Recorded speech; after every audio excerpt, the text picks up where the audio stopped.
Warning, this video contains graphic violence, sexual themes, bizarre trip-out scenes, and an extremely cheesy no-budget epilogue. Nevertheless, I had a lot of fun making this video, so enjoy the ride!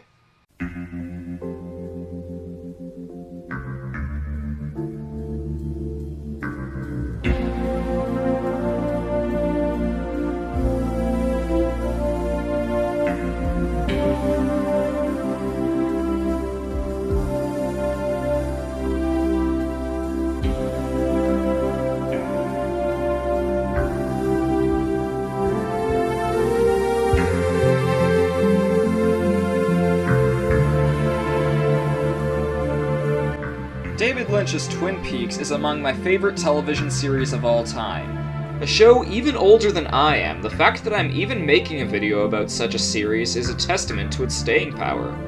Twin Peaks was a series that grabbed me instantly with its quirky characters and humor, incomparable atmosphere, moody and resonant music, and intriguing plot. It centered on the sudden murder of prom queen Laura Palmer, whose death was investigated further in every episode up to the resolution of the mystery. This most notably started after the protagonist Dale Cooper has a strange dream which contained clues as to how to solve the case. A running theme present throughout the show was that the town of Twin Peaks was not as it appeared. Each of the show's main characters all had secrets about them that often interwove into the Laura Palmer mystery. The mystery even dove into the supernatural, even uncovering a darker history about the town. This supernatural atmosphere complemented the overall darkness of the mystery at hand. Almost too well at times. Twin Peaks was a series that featured horror elements of all kinds, from surreal, psychological horror to graphic, disturbing violence. And in a series that resonated as well as it did with me, so too did these horror elements. This countdown, as such, aims to reason out what I feel are the scenes that worked best as horror. There are spoilers throughout this list, though answers to certain questions in the series will not be revealed unless stated. Plus, due to its overall tonal difference, no scenes from the prequel movie will be included. So without further delay...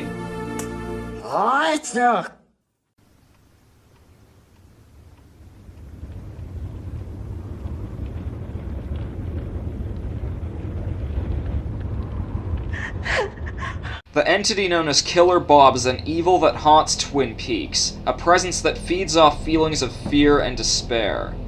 He is most known to do this through appearing in visions to torment people, as well as by possessing people, influencing them to commit horrible acts. It becomes apparent that Bob is responsible for Laura Palmer's murder, having achieved this too through inhabiting and feeding off someone else. Maybe that's all Bob is. The evil that men do.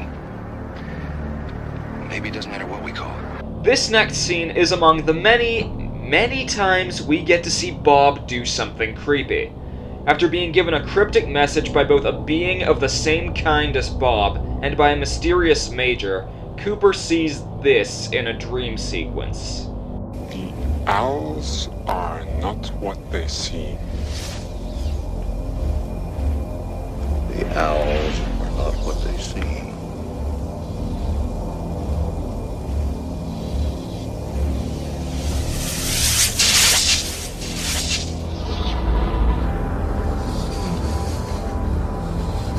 This is one of those surreal horror moments I was talking about, and its effect lingers through the images and ideas presented in Cooper's dream.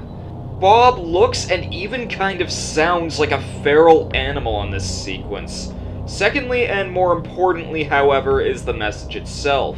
The owls are not what they seem. The image of the owl superimposed on Bob's face implies that wherever there are owls, this means that Bob or beings like him are also present. This doesn't bode well because there are countless owls in the Twin Peaks area, meaning that Bob could be anywhere, and he could be watching.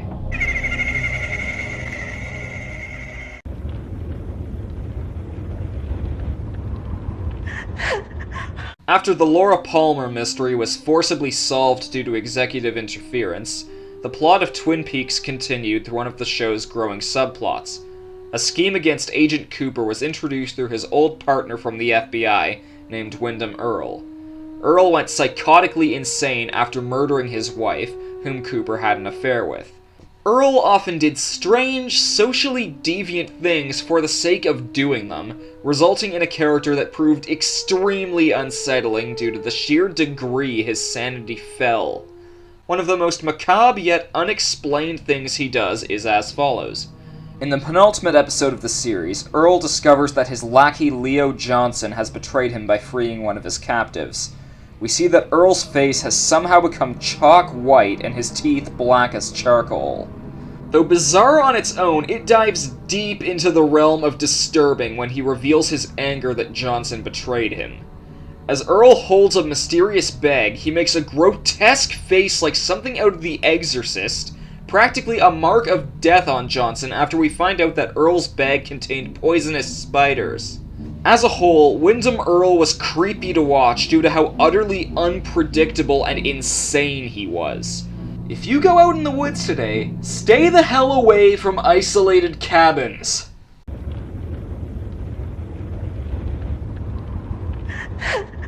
Leo Johnson is not a nice man.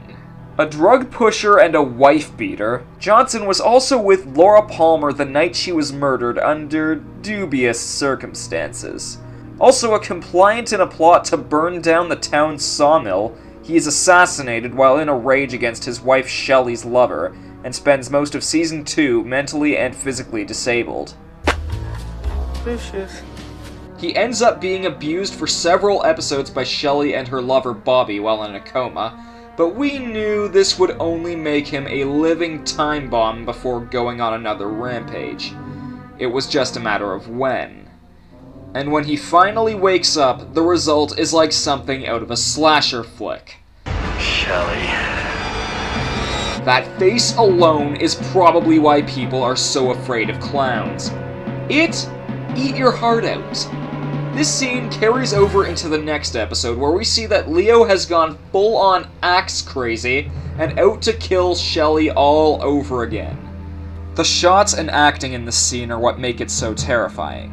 We see shots of Leo's axe, Shelley's expressions of horror, and Leo himself is sheathed in the shadows like an impression of death itself. Goodbye, wife. In the end, Bobby manages to save Shelley, who ends up wounding the escaping Leo.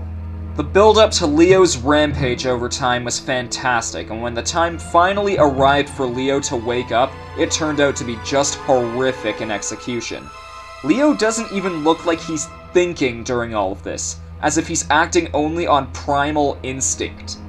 To me, that's the scariest part of this scene, that a man with severe brain damage would first think to murder his own wife.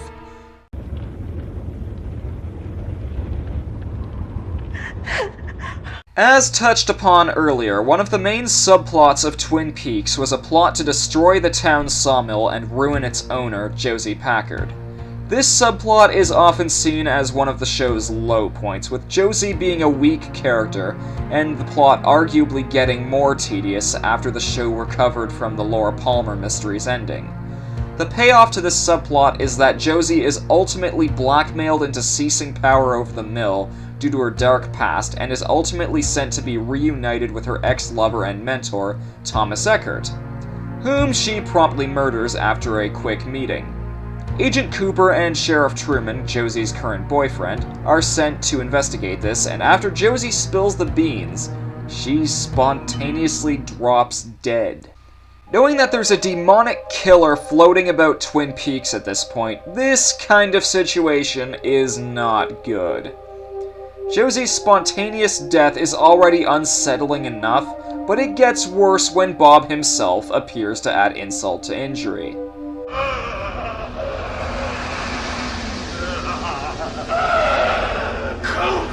What happened to Josie? But, would you believe me if I said it gets worse than that?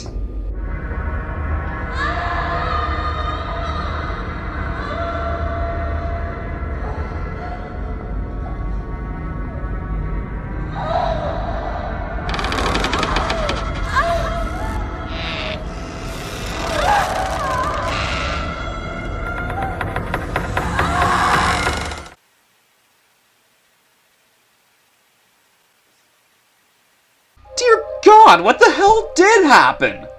Of all things, why was Josie's soul trapped in a drawer pull?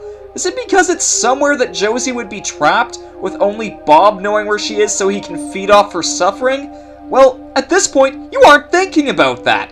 You're just wondering, oh my god, what the hell, drawer pull? And thinking, holy crap, is that face disturbing?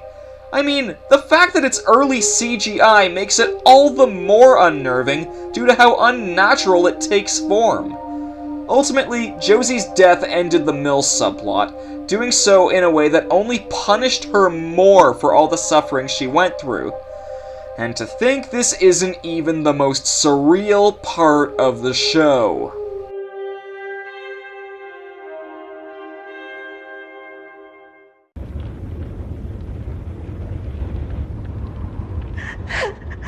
Laura Palmer isn't quite as innocent as her picture would indicate. Not only did she once work in a brothel, she was often involved with several people at the same time.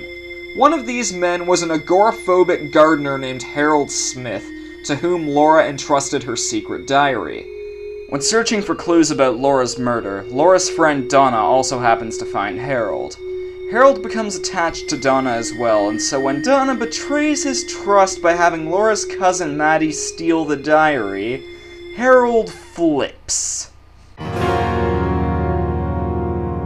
you looking for secrets? We see Harold furious for the first time ever, and the result is catastrophic. His mind is about to collapse, unable to go outside due to his severe phobia, and with Laura dead and Donna betraying him. As a result, Harold becomes consumed by destructive thoughts, slashing his own cheek and charging at the girls with his own gardening tools. When they escape, Harold is left alone with his plants, festering in his own despair. This moment particularly scares me, as it shows what betrayal and fear can do to someone. They utterly destroy Harold, and he begins to self-destruct in front of a group of unsuspecting teenagers. Literally.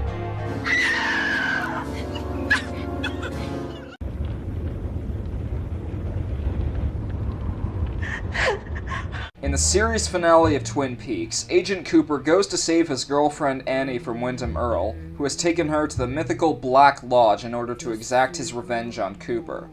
We find out that the Black Lodge is the same room from Cooper's dream, and as soon as he enters, things get trippy.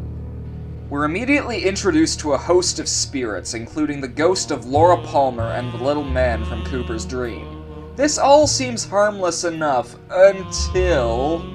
Fire with me.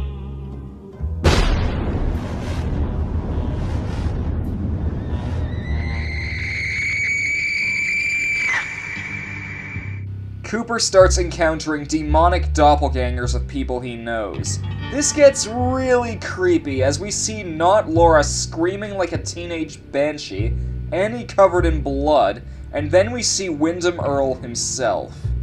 He tries to make Coop give up his soul to save Annie, but Bob happens. And after all of these insane events, the scene even ends ambiguously as Cooper escapes, not helped by Bob and Cooper's doppelganger constantly breaking the fourth wall. This whole scene ranks so high on this list because of how utterly wrong everything feels. Though the Black Lodge seems sophisticated, what with the theatrical design and swanky music, the evil lurking in the lodge is primal and inhuman. With the doppelgangers and the seeming lack of any kind of rules in the lodge, you can't trust anything that you're seeing, much like how Agent Cooper can't. In the end of it, though, all seems well.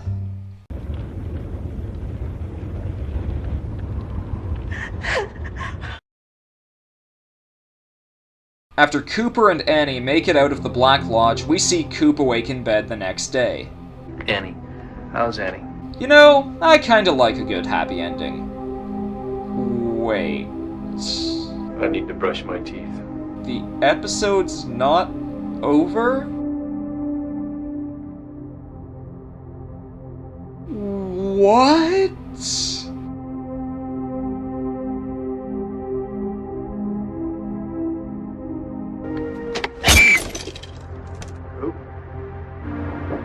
Oh, crap. How's Annie? How's Annie? How's Annie? Stop scaring me, Coop! He gets better next season, right? How's Annie?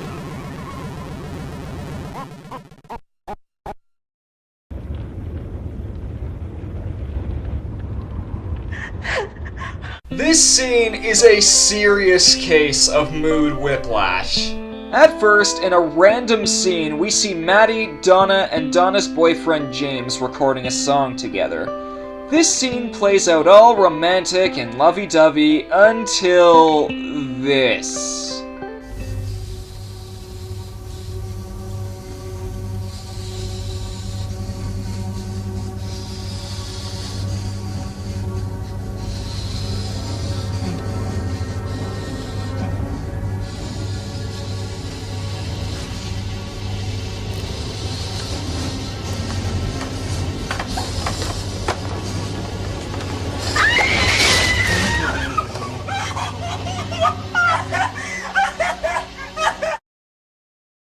Next!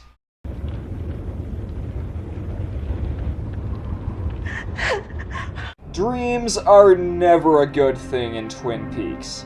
Often they're either visions of the Black Lodge or really, really bad memories. In this scene, Ronette Pulaski, a girl who survived Bob on the night of Laura's murder, is suddenly jolted awake from her coma by a memory of the night she almost died.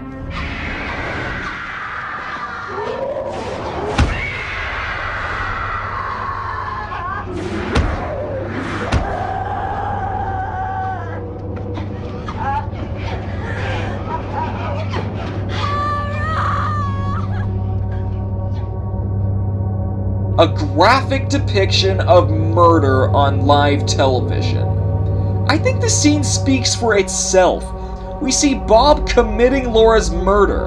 Laura looks contorted and inhuman, and let's not forget Bob's blood-curdling howls.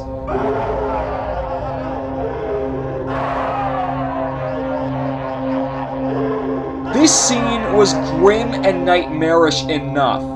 But would you believe that it doesn't come close to being as scary as number 1?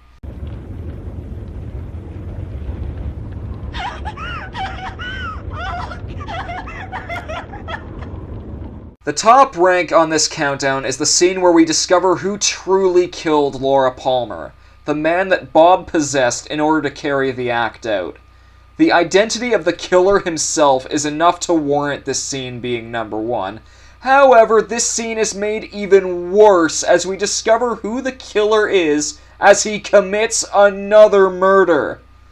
So, Laura Palmer was murdered by her own father, Leland Palmer. This revelation is disturbing and frankly disgusting for 2 main reasons. The first is that Bob, based off the reports of several of his victims, is not only a serial killer, but a serial rapist. The second is that Leland is visibly distressed by Bob as well. We can clearly see when it's Leland who's in control because he is in tears, a sign that he doesn't want any part in Bob's murders.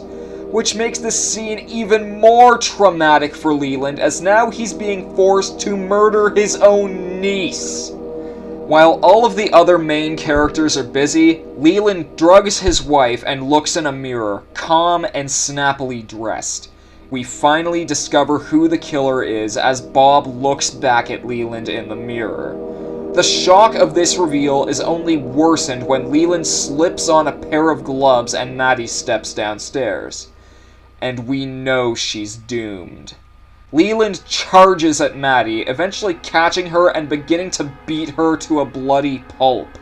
A disturbingly psychological moment occurs when Leland and Bob appear to be shifting in control, with Leland being reasonably traumatized and with Bob sickeningly kissing Maddie all over.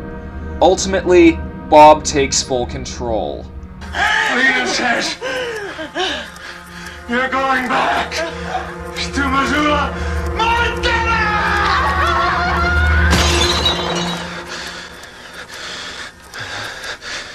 Maddie's death scene is easily the scariest scene in the series. This degree of realistic violence on TV was practically unheard of back in the early 90s, and I'd even go so far as to say it pushes the boundaries of today's television in terms of graphicness. The reveal of Leland Palmer as Bob still holds up as startling shock horror due to how unexpected it was, along with the disturbing subtext it reveals. And the realist horror presented here is complemented horrifically by the surrealist Bob scenes, and by the fact that Bob chose to possess and feed off someone who is essentially an everyman. You never know what kinds of dark secrets are being held by the people around you. This scene is so scary that in its own way, it's kind of perfect. And, ironically so, it was such a perfect scene that it killed Twin Peaks. Due to executive influence that forced David Lynch to reveal the killer early in order to increase viewership, the plot of Twin Peaks was left with half a season remaining and with no idea what to do with it. After meandering in filler for several episodes, the writers eventually managed to step up their game back into a pretty solid season, but by then it was too late. Twin Peaks was cancelled after its second season, ending on the How's Annie cliffhanger. It's pretty depressing because in many ways, Twin Peaks was ahead of its time due to the immense amount of depth to the show's characters and the interesting ways that they connected and interwove into the plot. It's an enormous shame that it ended so soon and on such a sad note. I'm the Autarch of Flame. Once again, I need a freaking drink.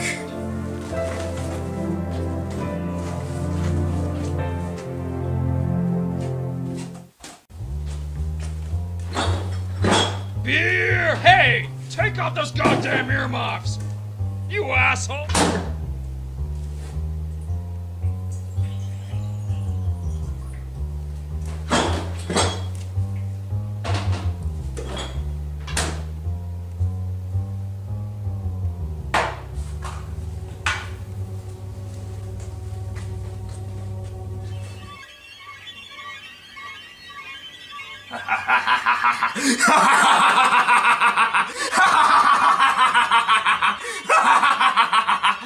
I need a freaking drink. I need a freaking drink. I need a freaking drink.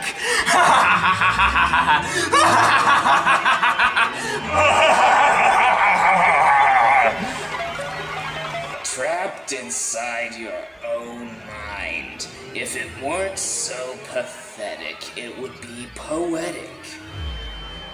Turns out the knocked owl wasn't what it seemed after all. Your rage lowered your guard and it allowed me to claim you. I was granted the ability to change shape, and in the form of Killer Bob, I managed to suppress you under your own fear. And now, I aim to punish you for your past transgressions. I attempted to damage your credibility by making you kill the fat one. And as we speak, I'm sending you to outright berate your audience. Hey everyone, this is the Autarch of Flame. And when that's done, with the item I ordered 2 episodes ago, I have something special planned for your friend. But first things first. I've got a message for all of you. Hey dude, guess what? Your package came. That will be $5.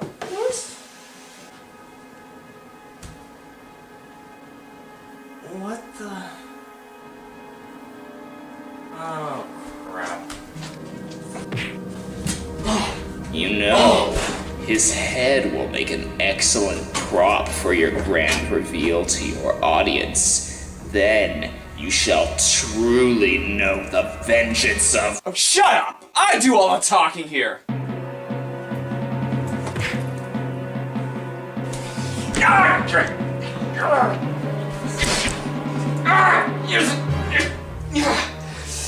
Chewie, is that you? Grab that glass of water there and throw it at me. I think that's how it worked on Twin Peaks. What? Just do it already! He's coming back! Fine.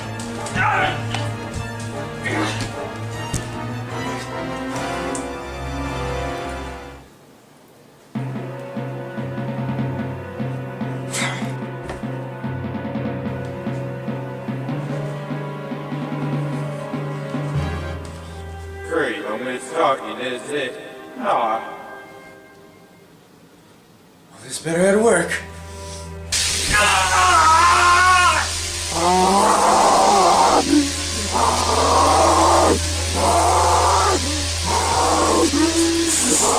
See you on the other side.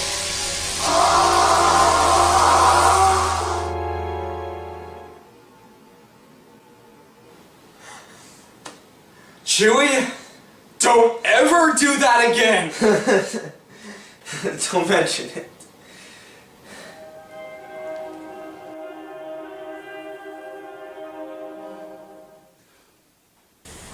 So, yeah.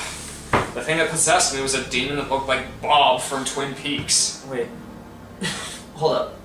Isn't that show older than we are? Yeah. So, Chewie! Bob's escaped! Let's go take him out together. What do you say? Sorry, man. I already defeated this guy once for you. I gotta keep in shape.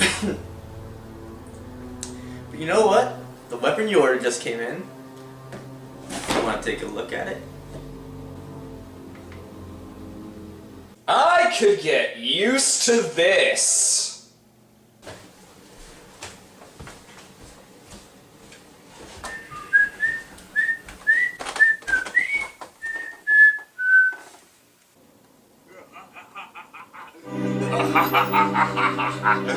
Looking for this? Aren't you the least bit shocked about how I destroyed your Hanzo sword? Oh, that thing! It's only a model. It's a replica of the bride's sword from Kill Bill. Except it's dull as a friggin' pebble. Seriously, it's a wonder I even managed to kill anything with it. And yet, without any weapon, you'll be easy pickings for me. Well, I wouldn't be so sure. Your package is here. No.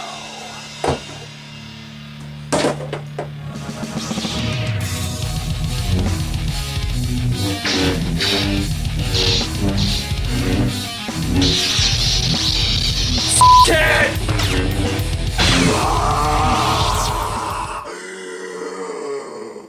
Oh, you should not have killed that Burmy. Seriously, what the hell's your deal with that Burmy? Are you...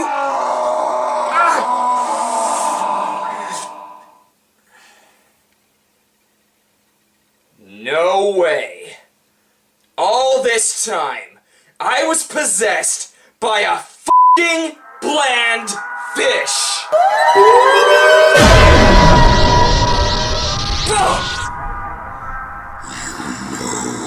Crimes have cost you, and yet you still fight. Mark me. You both will feel the pain of your sin with your lives, lest you be subjected to the wrath of my master. He bathed me in his dark powers, and he will bathe you in your own blood. Well, I'll be waiting for him. In the meantime, I'm gonna be making sushi out of you. Consider your fate sealed.